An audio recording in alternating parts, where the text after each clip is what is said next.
For 3 years, the trench lines on the Western Front had barely moved. Ever since German soldiers had dug in behind the River Ain in 1914, the Allied forces had been launching offensives in an attempt to dislodge the invaders. However, in spring 1918, General Erich von Ludendorff sprang the largest German offensive of the war, the Kaiserschlacht, Kaiser's Battle. All of Germany's remaining resources and manpower were thrown at the Allies in one final throw of the dice. Ludendorff's elite stormtroopers would employ shock troop tactics to penetrate the Allied lines and break the deadlock. The German army desperately needed to deal the enemy a knockout blow before the arrival of American troops. The Allied blockade was also causing major shortages for German civilians and the army. Starvation took a heavy toll, particularly during the so-called turnip winter of 1916-17. If the spring offensive failed, the unthinkable for many Germans would become a certainty. Germany would lose the war, and all of the country's sacrifices would have been in vain. Ever since the replacement of Erich von Falkenhayn with Ludendorff, it was decided that German forces needed to change tactics. At Verdun in 1916, Falkenhayn's inflexible approach of fighting over every inch of ground resulted in staggering casualties which were by no means sustainable for Germany. Ludendorff, a veteran of more mobile campaigns on the Eastern Front, saw that a breakthrough was needed in order to overcome the stalemate on the Western Front. By the end of 1915, the German army had started to employ shock troop tactics, using hand grenade squads. The stick hand grenade was favoured for its wooden handle, which made it easy to throw a long distance. Each stormtrooper would carry 2 bags full of them, slung over his shoulders. Stormtroopers were tasked with penetrating enemy lines, breaking through at weak points, and moving on until they were stopped. Once enemy supply dumps and artillery had been captured by the stormtroops, ordinary rifle units would move up. Strong points, avoided in the initial attacks, would then be outmaneuvered and engulfed.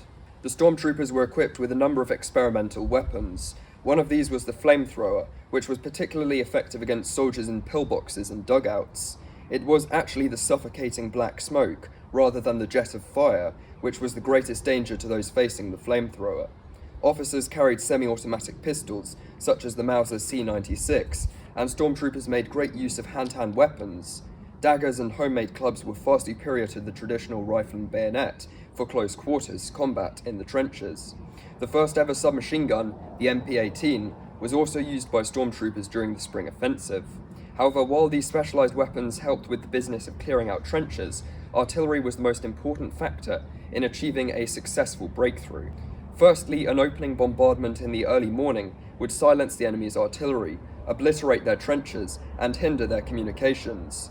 Intense but brief hurricane bombardments left the enemy stunned and unable to react effectively. Secondly, a creeping barrage would clear the ground ahead of an infantry advance and keep the enemy pinned down. The shelling would roll up the battlefield at timed intervals. Thirdly, artillery would bombard strongpoints and repel enemy counterattacks. Mortars would also be carried forward by the infantry to provide close-up support. Sometimes the Germans used gas, which blinded and blistered soldiers who failed to put on their gas masks in time. Even though the number of people killed by gas was relatively few, it was still a useful weapon. Gas masks were a hindrance to those wearing them, as they provided poor visibility, and field hospitals were often inundated by gassed soldiers. The Kaiserschlacht, codenamed Operation Michael, was aimed at driving back Entente forces, the British at the Somme and the French at the Aisne. Ultimately, the goal was to capture Paris, which had been the objective of the ill-fated Schlieffen Plan in 1914. This would result in a German victory on the Western Front before the Americans arrived. In March 1918, there were 190 German divisions on the Western Front, a total of 3 million soldiers. About 40 of these divisions were victorious troops from the Eastern Front, where the Russian Bolsheviks had been forced to sign the Treaty of Brest-Litovsk. Due to poor intelligence reports and the constant movement of German troops along the front, the British were unsure of where the Germans were going to strike. Field Marshal Douglas Haig mistakenly believed that the German offensive would take place in Flanders, so focused manpower and resources along that part of the front. To maintain the element of surprise, Ludendorff ordered that his assault divisions only move under the cover of darkness, arriving at the front line just a few days before the offensive was launched. At 5 a.m. on the 21st of March, German artillery opened fire. While high explosive shells and shrapnel tore apart the Allied lines, gas hindered the British artillery's ability to return fire. One German soldier, awaiting the order to attack, wrote, "The gas cloud is so thick, visibility is reduced to 3 paces. Tears in the eyes, nose and mouth run with water."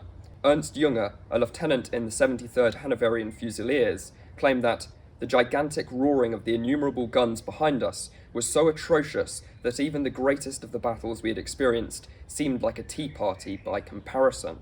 In his book Storm of Steel, he also described the psychological effect of the bombardment on him and his comrades.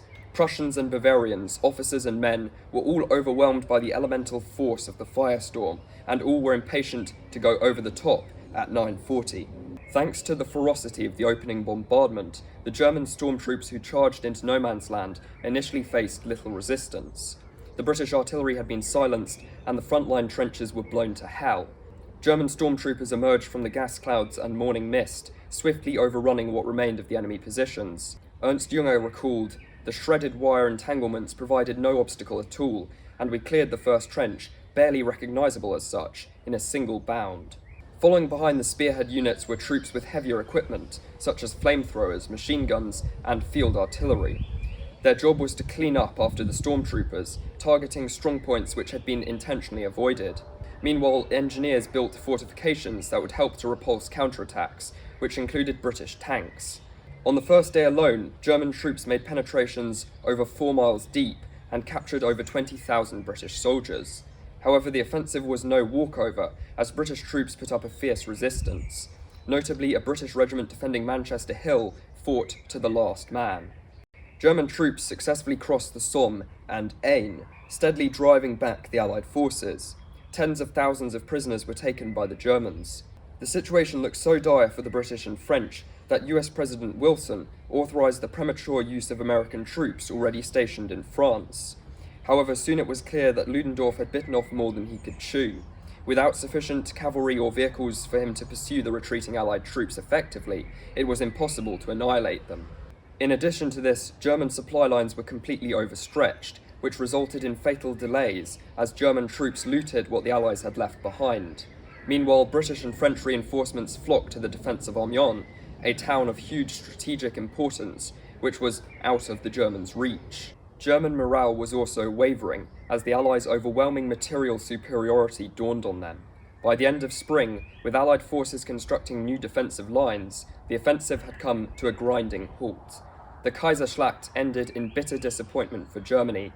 Paris and the Channel ports had not been captured, which meant no decisive blow was dealt against the Allies.